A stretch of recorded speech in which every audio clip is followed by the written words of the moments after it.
Hello, and welcome to the Wild Side of Weight Loss podcast. I am your host, Leah Davidson, an online nutrition and fitness coach, and this podcast is for women who are struggling with weight gain, low energy, and hormonal changes, so you can create sustainable weight loss and confidently reconnect to your passion, your purpose, and the people that you love.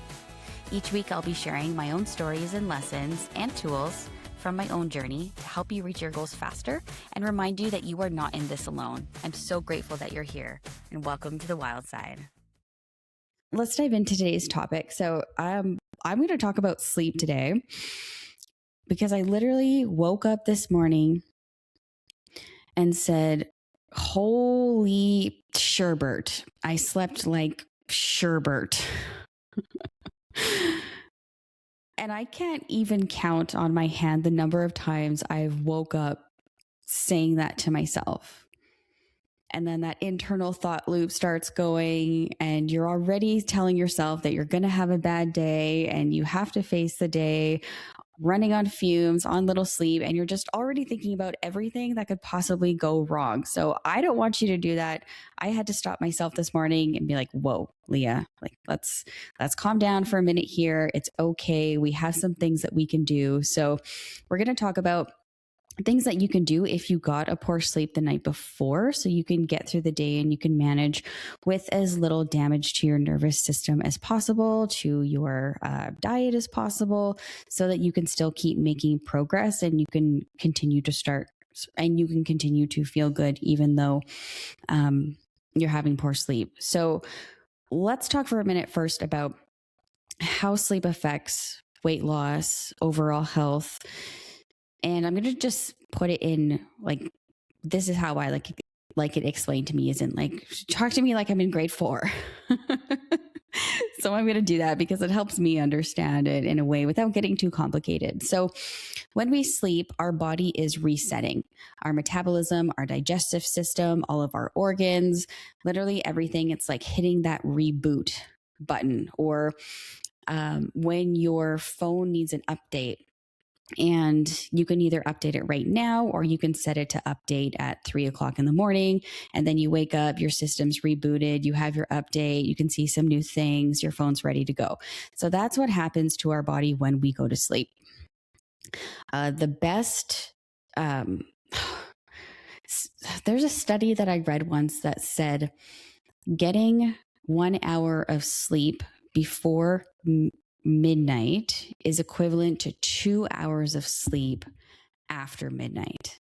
So the earlier that we can get our sleep in, the more effective it is. If we're not getting our deep sleep, then that reset process isn't happening. And so we wake up feeling like crap. Our nervous system is in disarray. It affects our hormones. So if you're going through menopause, postpartum, if you just feel like your hormones are out of whack, a lack of sleep will absolutely affect that. When we are getting little sleep, not only is our body and our digestive system and our metabolism and all of our functions not resetting in the way that it's supposed to so they can run efficiently, your body is looking for quick energy all day long. So you will find yourself craving more treats, craving more carbs, because sugar and carbs are quick energy. So you're getting blood sugar right away after you eat them. Where was I going with this? Yeah, quick energy. So a person can overeat up to 500 calories per day just because they're tired. So you may find yourself reaching for things a lot more. And like, oh my gosh, I have all these cravings. Why? That's why. So there are some things that you can do to get a good night's sleep. And we're going to talk about sleep hygiene. And some of you listening may be thinking, okay, yeah, I hear you, Leah. I've never been a good sleeper. I just can't sleep. I've tried everything. And maybe there's a medical, maybe you have something medically going on within your body that is preventing sleep. But the average person, there are things that we can put into place to help us with that. think of it like dieting. I've gone through this. I've had clients that go through this saying, I can't lose weight. I've tried everything. It's just not working. And we start to look at the diet and what you're doing on a day-to-day basis. And there's, chippies getting open every night. And maybe we're binge watching our favorite show on Netflix every night. And we aren't getting those steps in. And, maybe we aren't having as many fruits and vegetables. So when we really take a deep dive into what's going on, there's usually a reason as to why our body, why we're not able to lose weight. And so we have systems in place, and we have protocols in place to help us efficiently eat so that we can start to lose weight. Well, girl, the same is with your sleep. We have to have good sleep hygiene. And I know this seems like a lot of work. We have to have something in place for all the things. And it's mainly because we live in a concrete jungle now. We have so many advances. We have artificial light. We have screens. We have so many. We have stimulation. We have stress. We have cars driving. We have, if you live in the country, you have coyotes howling.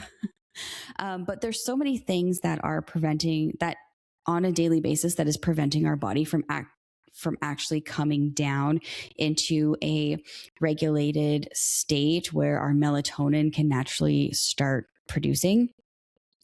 So being intentional about how we get ready for bed can really help us. So let's talk about it.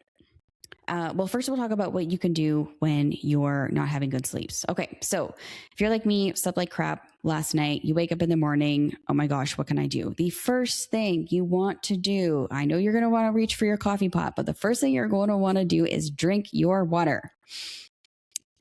It's amazing how much of a difference it makes if I've sat on the couch so many mornings feeling groggy, feeling gross. I take my 1 liter water bottle and I just sit on the couch and I sip my water. Like how I feel from the time I woke up to the time I finish that 1 liter of water is like 80% better.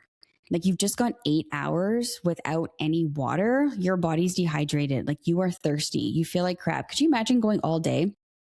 And I mean, yes, we're doing more things that would make us more thirsty during the day as opposed to sleeping. But could you imagine going 7 to 9 hours during the day without having anything to drink? You're parched. Your body's thirsty.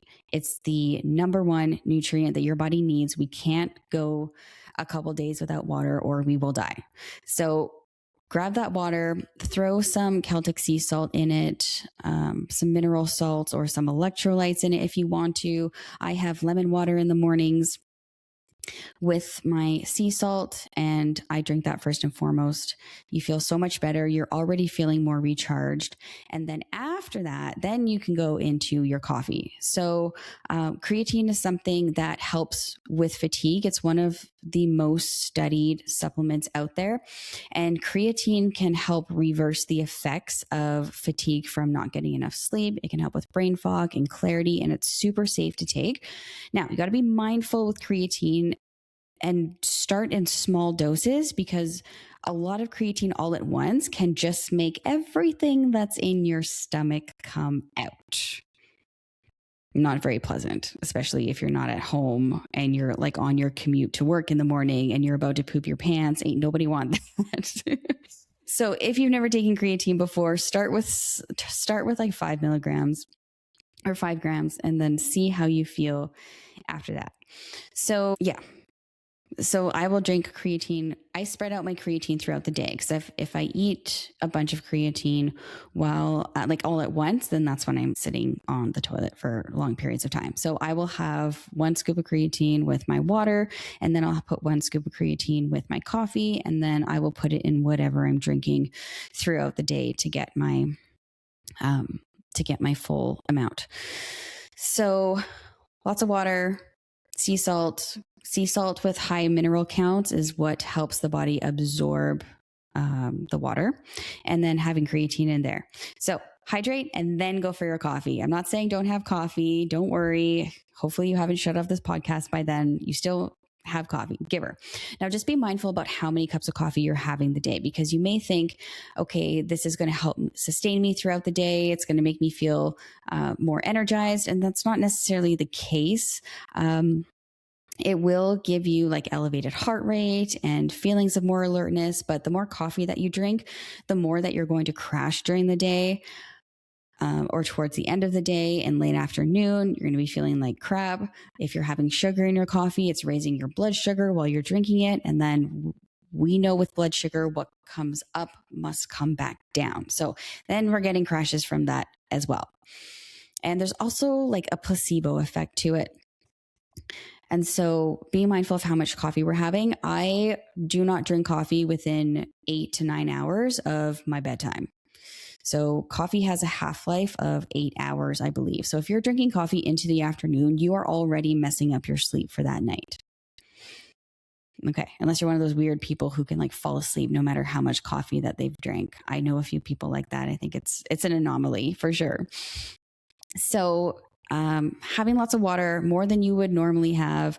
Be mindful of your coffee and how much that you're having. If you haven't got a good sleep the night before, like try not to push it during the day.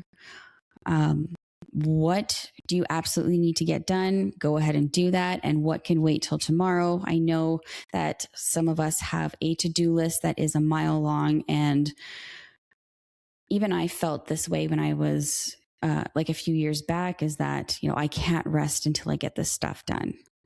I didn't think that I was worthy of having rest until I checked off all the boxes on my to-do list. And I'm just here to tell you that is not true.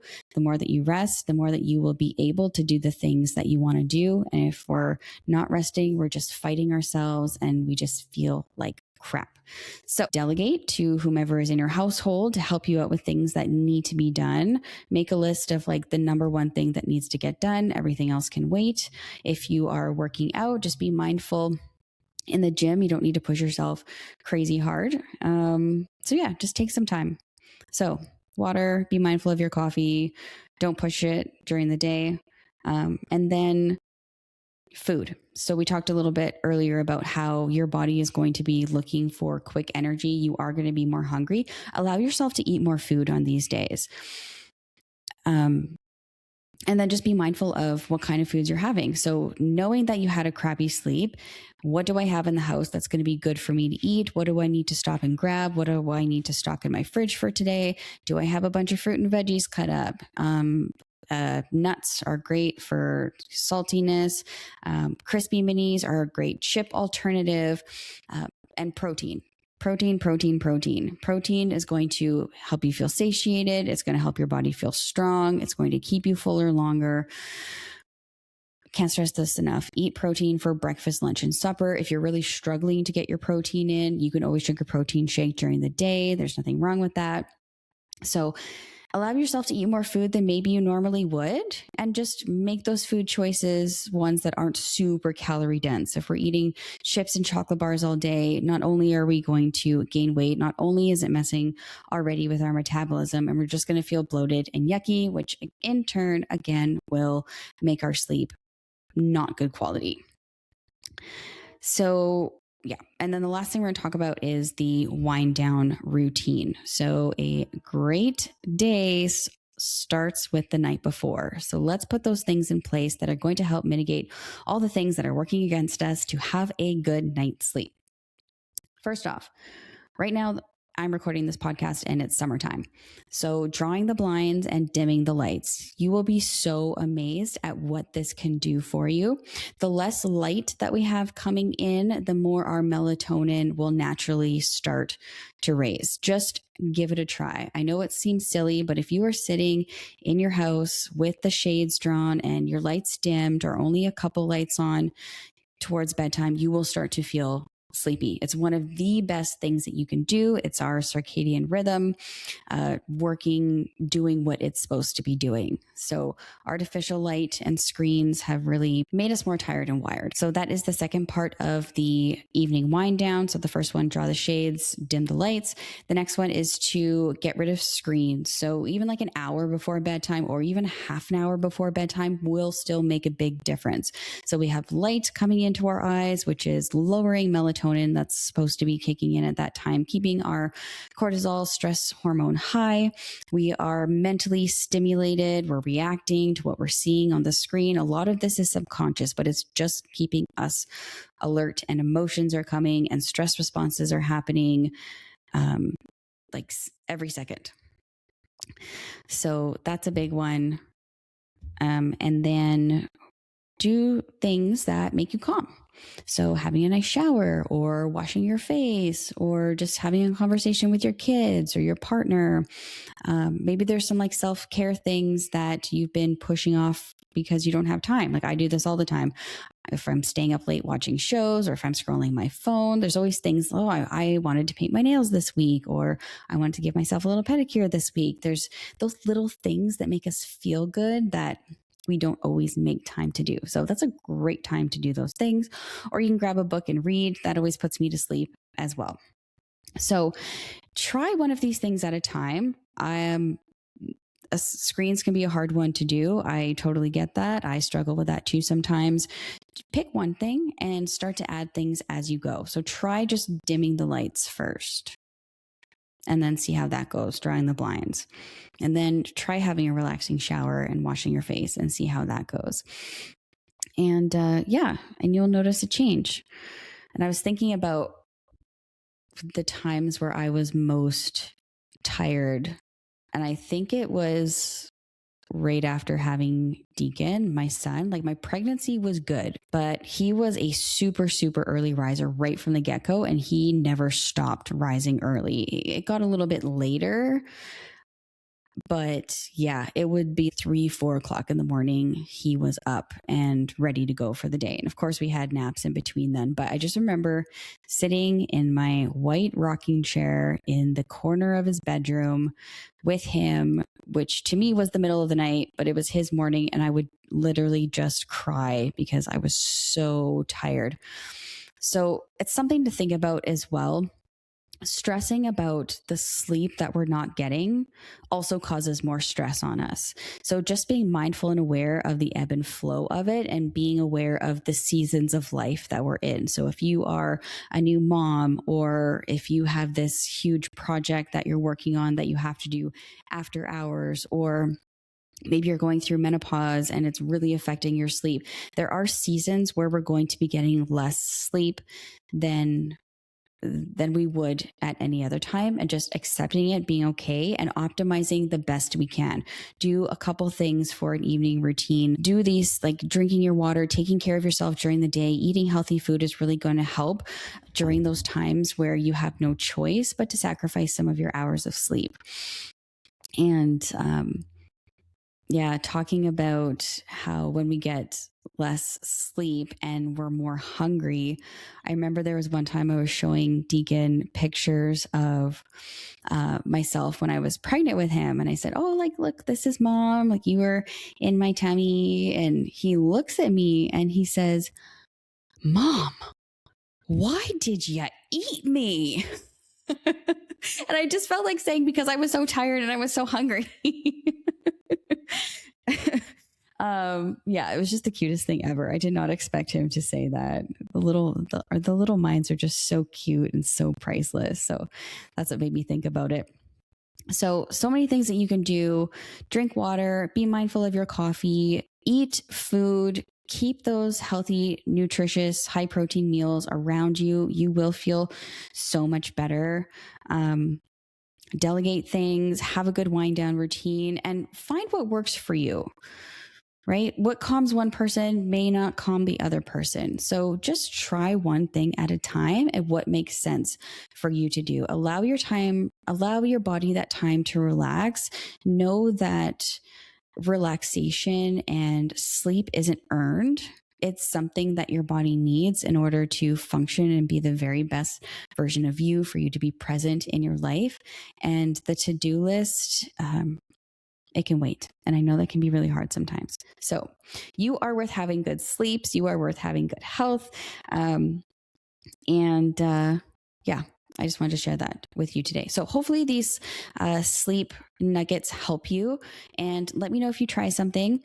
I would love to hear about it, what worked for you, what didn't. And I wish you all the very, very best sleep tonight.